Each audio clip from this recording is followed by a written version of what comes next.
Do you know who I is? It's your girl Juicy J, your favorite Italian stallion out here, and co-host you, Lace. Lace. And this is Hot Receipts. It is Hot Receipts. Juicy J, it's nice to see you today. Nice to see you again. I like the jacket. Thank you. Look, man. I'm thinking, you trying to contrast me or something? I'm thinking, Juicy J, we may not be working together for so long. I don't like when people copy my style.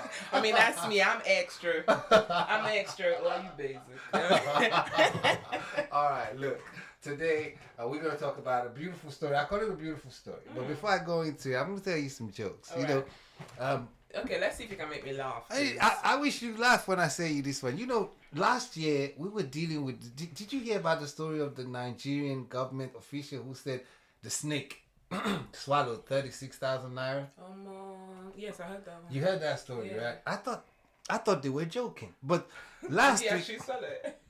There you go. Last week, I think it was I want you to hear this. Last week in the paper, I'm going to read you the extract. Right. And this was in the UK newspaper. Okay. A goat in Kapoor in India broke into a government office and was seen running away with some files. Now they caught the goat and they strangled the goat, but took the files out of, took the goat chewed the files. Now my question, that got me thinking, my question to you is, why do these animals in third world country appear like... Why are they interested in the government files? They're working with the government. They're working with the government. Imagine where is security? How did the whole go to king? Imagine if the dog in number 10 got like, what would you think that dog would get away? I don't know. I mean, he could... The whole budget. All right then, ladies and gentlemen, that was just a little laugh for me and you understand. We want to watch out for the goats and the snakes. The goat and the snakes. Watch out. They got government money. Now, I'm going to give you a beautiful story. All right, tell me this beautiful story. There's nobody you don't know, so I'm going to start that. Do you know that guy called CKay? I mean, I know of him. I'm not claiming I know him. All right. Let's talk about CKay's story. Now, CKay is a guy from Nigeria who released a song. Yes. And all of a sudden, let me start again. CKay is a guy from Nigeria who released the song, went to chill, and all of a sudden he woke up a couple of years after chilling, and the song blew up. Okay. Now he's a world star, you know. Now, but I'm going to talk you through the story how it happened. All right. Did you hear anything contrary to what I'm about to say? I mean, I think I know a little bit, but let's tell. Let's correct it. All right. The story goes, in early September, Nigerian singer-songwriter CKay received a text to a link to TikTok that a song he made, people were doing dance videos to the song. Yeah. This was about a year or two after he's finished making the song. Okay. But he didn't take anything serious about it. 2 days later, he got another text. Okay. And then went on TikTok. And the song was being used by millions of people to do a dance routine. Which one is better than which one? And the song in question is Love Nwatiti. The song is called Love Nwatiti. Okay. You understand? The song surge began as I read on. It was making its way on TikTok, but it went to Mauritius, and there was a DJ called DJ Yo.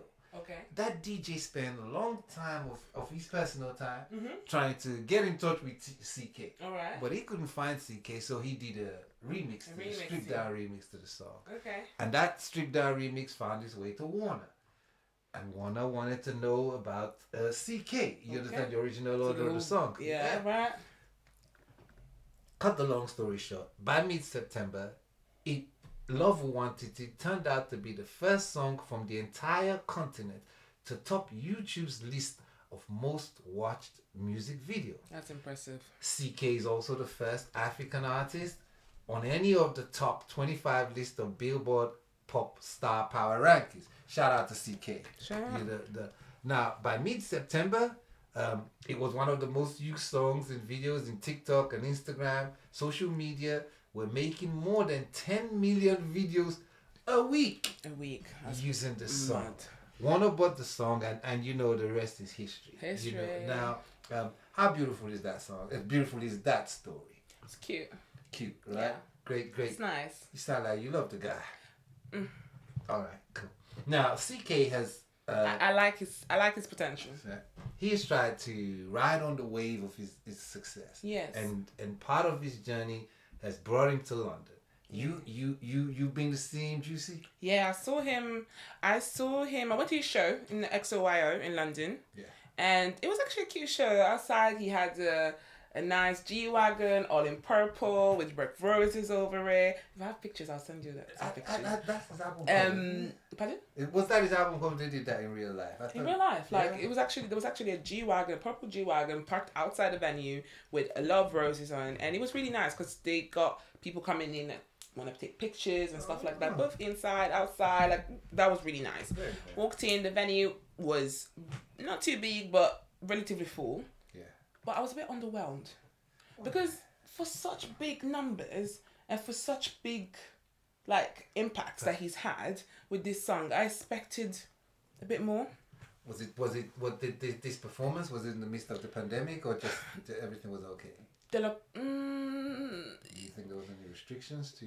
No, the restrictions was okay because you have to have the like a lateral test flow or like a COVID pass, the usual requirements. So that's absolutely fine. Yeah. It was more like the type of show that they wanted to. Like he's coming out to London, one of the biggest European country. Yeah. And you have one of the biggest songs in charts, TikTok, and everything like that, and having a headline show, then it was like, I don't know, just not quite what I expected. It's probably what he wanted to do as an artist, which might be nice because you want to, relate with your audience. But like I said, because it's such a great impact of the song, I expected a bit of a different marketing approach when coming into the UK. Not just yourself, but it's what I read about, but they didn't quite put it the way you're putting it. How did they put it? They sort of made it look like this Nigerian singer with this hit Love Nwatiti is in the UK, a big deal, not so much, a small column, you understand? But if you look at it in depth, do you think, with all the surprise and everything that happened, do you think CKay was ready for that show, or you think everybody's playing catch up because nobody really predicted this sort of outcome? He might have been ready to perform, like to come out to London, but not personally. I think having a headline show so early. Like I watched a video about Elton John the other day. He was saying like, how do you get to sell out big venues? Yeah. And they said that at the beginning of his career, he could have started like that, but his manager was like, no, you need to play at different venues, smaller venues, to different audience, and build yourself from there, and create that. But now a lot of artists are coming, they're new, they're fresh, big song, yes. I don't know many. I know maybe one or two other songs of CKay, and you have a whole headline show, and it's a bit. There was nobody else on the show, just CKay? I was late. You was late. Okay. I'm not quite sure, but it was mostly him, and it was okay. It was okay. I was just a bit underwhelmed. I wish he partnered with TikTok. Yeah, first of all, I think that's his only song. He hasn't got enough material to be a headliner. That's what I'm saying. Yeah. That's exactly what I'm trying to say. So, and he should be the last guy to see after other people on the show. Like for instance, it was nice when he came out for Wizkid. Yeah. I think on the last day he came out for Wizkid and he performed his song, and that was cool. That was good. Yeah, that was really good. That sort of crowd, the crowd is warmed up. Exactly, and it's a popular song. Everybody's like buzzed for Wizkid, and now you have Love Nwatiti playing live. That's lit. And, shout out to CKay. We still hope to see CKay. Honestly, CKay, if you reach out, plenty ideas. You have amazing potential. Just using it right, I feel. Thank you. That's Juicy J sending a direct message to CKay. Yeah. But I'm going to tell you, CKay has had about, and I'm reading these statistics. Okay. CKay has had about 179,000 monthly listeners on Spotify. Now, he has had more than 30 million. But here's what's going on. Okay. The popularity of Love Nwatiti does not come without a few challenges. All right. Several different versions of the song are charted in different places. Okay. 3 different varieties of the song. Don't forget I told you one was done in Mauritius. Yeah. 3 different appeared simultaneously on Spotify's global chart. Okay. Suppressing its overall ranking. So while it reached the top 10, really it belonged in the top 3.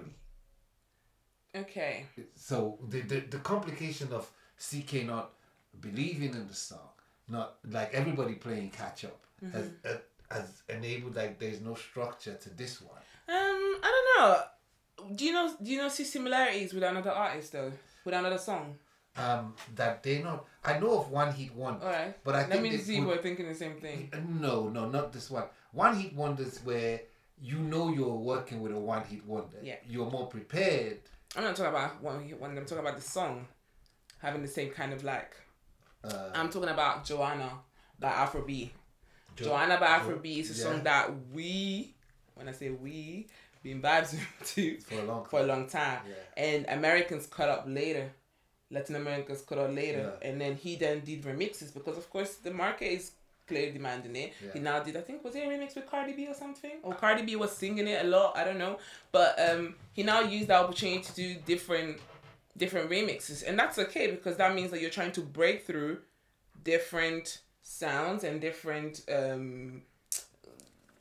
cultures different you break into new countries, new countries, new avenues, exactly. And that's what they're planning for CKay. Yeah, so I don't mind they that. could have done American remix, maybe Chris Brown, maybe somebody. Hey, shout out to CKay. Yeah, I wouldn't mind that. I really like his story. His story is a beautiful story. Yeah, at the same time, I just want him to be able to use his popularity to also leverage other work that I know he has. Oh, so what did you think about? What did you, for someone who went to the show? What did you think about some of his material?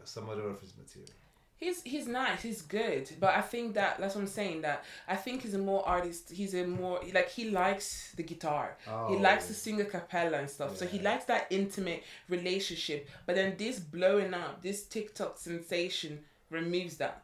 And I feel like that's where you have the issue of like, okay, what is my personality as an artist? And what do the people want from me? Yeah. I think that's where the difficulty is. So he needs to find that personality within the demand because that's the only way that he can keep selling music and we'll keep buying. Yeah. I like him. But now, thanks for that beautiful story. It's my girl Juicy J. Everything is positive when it comes to Juicy J. I think Juicy, when you get a man, when you start living together, it's just gonna be happily ever after. Really? Because I think you're so special. I'm single, guys. Listeners at home, send your application here. Only serious candidates, I beg.